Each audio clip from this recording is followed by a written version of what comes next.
이효석의 수탉. 을소는 요사이 울적한 마음에 닭시중도 게을리하게 되었다. 그 알뜰히 기르던 닭들이 도무지 눈에도 들지 않으며 마음을 당기지 못하였다. 모이는 세로에 뜰 앞을 어른거리는 꼴을 보면 나뭇개비를 집어들게 되었다. 치우지 않은 우리 속은 지저분하기 짝없다. 2마리를 팔면 한 달 수업료가 된다. 우리 안의 수요가 차차 줄어짐이 그다지 애틋한 것은 아니었다. 도리어 제때 가질 운명을 못 가지고 우리 안을 헤매는 한 달 동안의 운명을 벗어난 2마리의 꼴이 눈에 거슬렸다. 학교에 안 가는 그 한 달 수업료가 늘려진 것이다. 그 2마리 중에서도 못난 1마리의 수탉, 가장 초라한 꼴이었다.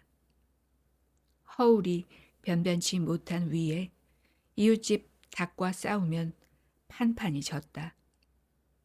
물어 뜯기운 맨드라미 애는 언제 보아도 피가 새로이 흘러있다.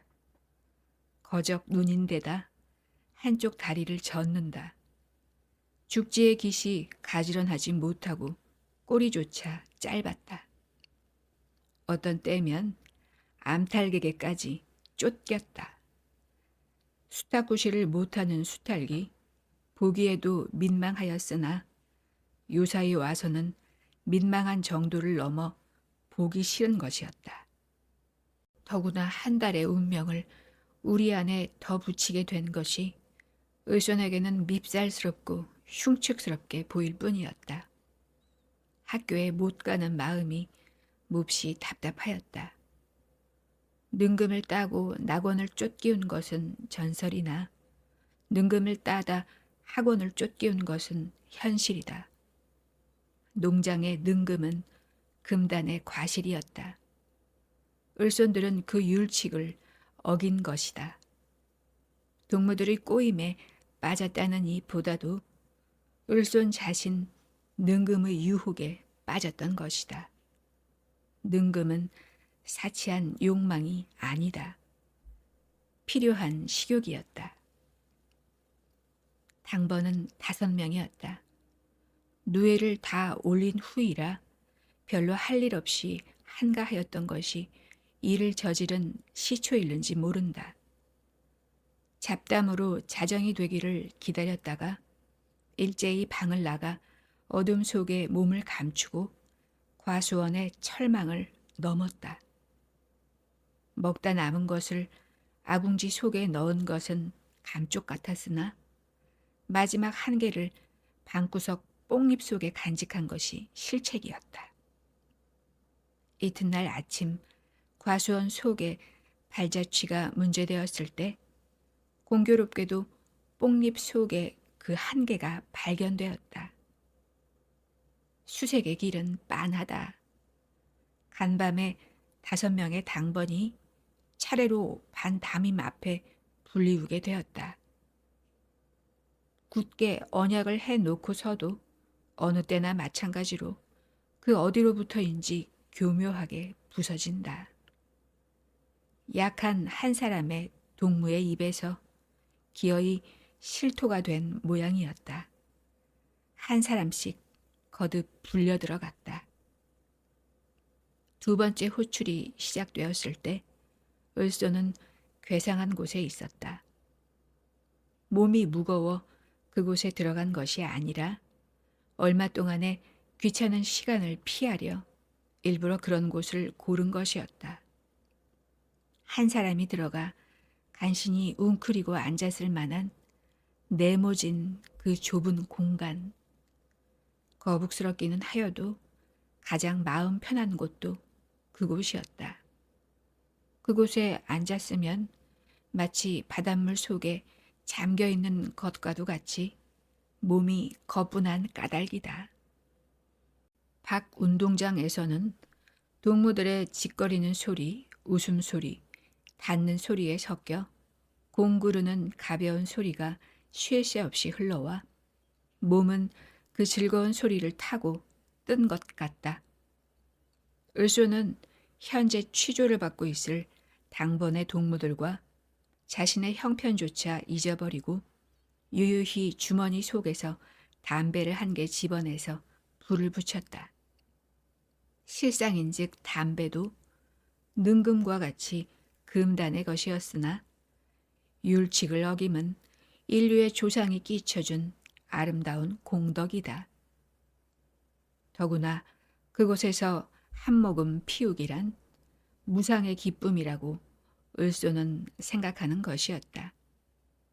이것도 그곳의 특이한 풍속으로 벽에는 옷을 입지 않을 때의 남녀의 원시적 자태가 유치한 필치로 낙서되어 있다. 간단한 선, 서투른 그림이면서도 그것은 일종의 기쁨이었다. 을손도 알 수 없는 유혹을 받아 주머니 속에서 묻은 연필을 찾아 향기로운 연기를 길게 뿜으면서 상상을 기울여 그림을 그리기 시작하였다. 능금을 먹은 위에 담배를 피우며 낙서를 하며 위반을 거듭하는 동안에 을소는 문득 학교가 싫은 생각이 불현듯이 들었다. 가령 학교에서 능금 딴 제자를 문초한 교사가 일단 집에 돌아갔을 때 이웃집 밭에 능금을 딴 어린 아들을 무슨 방법으로 처벌할 것이며 그 자신 능금을 따던 소년시대를 추억할 때 어떤 감상과 반성이 생길 것인가. 또 혹은 학교에서 절제의 미덕을 가르치는 교사 자신이 불의의 정욕에 빠졌을 때 그 경우는 어떻게 설명하여야 옳을 것인가. 마치 십계명을 설교하는 목사 자신이 간음의 죄에 신음하는 것과도 흡사한 그 경우를 가깝게 생각하여 특수한 과학과 기술을 배워야 그것을 이용할 자신의 농토조차 없는 형편이 아닌가. 변변치 못하다, 초라하다, 잣단 보수를 바라 이 굴욕을 받는 것보다는 차라리 좁고 거북한 굴레를 벗어나 아무데로나 넓은 세상으로 뛰고 싶다. 을손의 생각은 고삐를 놓은 말같이 그칠 바를 몰랐다. 아마도 오래된 듯하다. 하학 종소리가 어지럽게 울렸다. 이튿날 아버지는 단벌에 나들이 두루마기를 입고 학교에 불리웠다. 무기정학의 처분이었다. 아버지는 어안이 벙벙한 모양이었다. 정든 아들을 매질할 수도 없었으므로 을소는 우리 아내 닭을 모조리 훌두드려 팔아가지고 내빼고 싶은 생각이 불같이 났으나 그것도 할 수 없어 빈손으로 집을 떠났다. 이웃 고을을 헤매이다가 사흘 만에 다시 집으로 돌아왔다. 밭일도 거들 맥없이 며칠은 천치같이 보낼 수밖에 없었다. 우리 아내 닭의 무리가 눈에 나 보였다.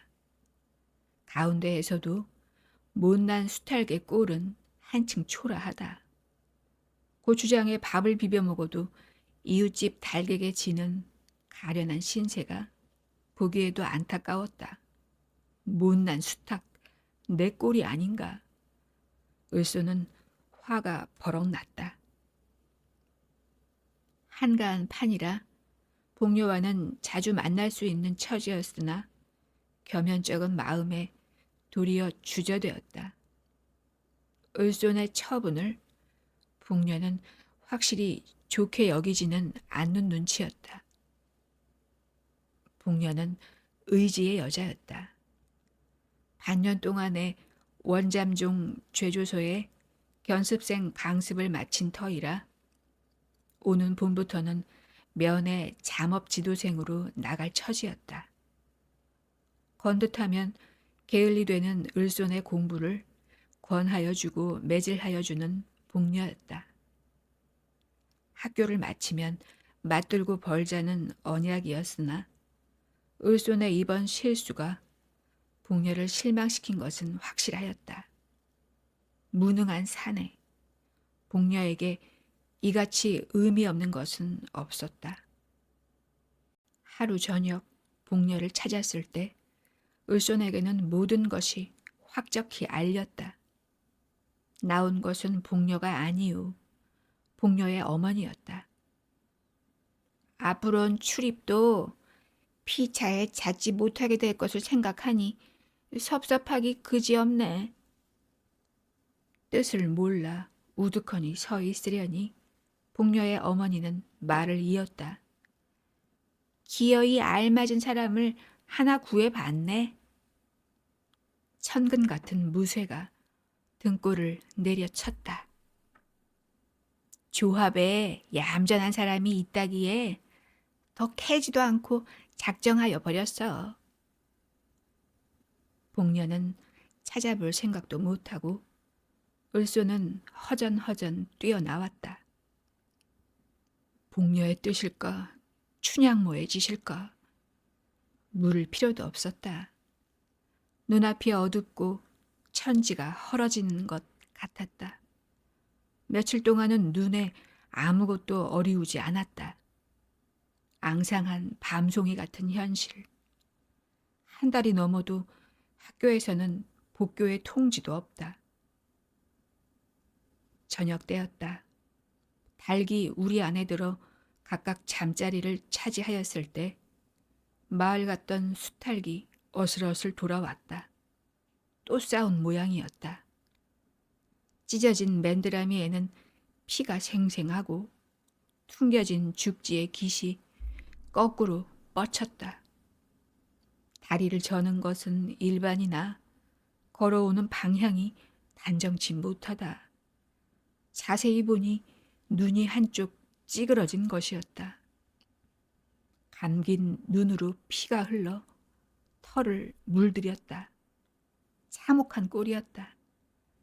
치근한 생각은 금시에 마음의 감정으로 변하였다. 을소는 불같은 화가 버럭 났다. 그 꼴을 하고 살아서는 무엇해? 살기를 떼인 손이 부르르 떨렸다. 손에 잡히는 것을 되고 말고 달에게 던졌다. 공칙하게도 명중되어 순간 다리를 뻗고 푸득거리는 꼴에서 을소는 시선을 피해버렸다. 끊었다 이었다 하는 가엾은 비명이 을손의 오장을 뒤흔들어 놓는 듯 하였다.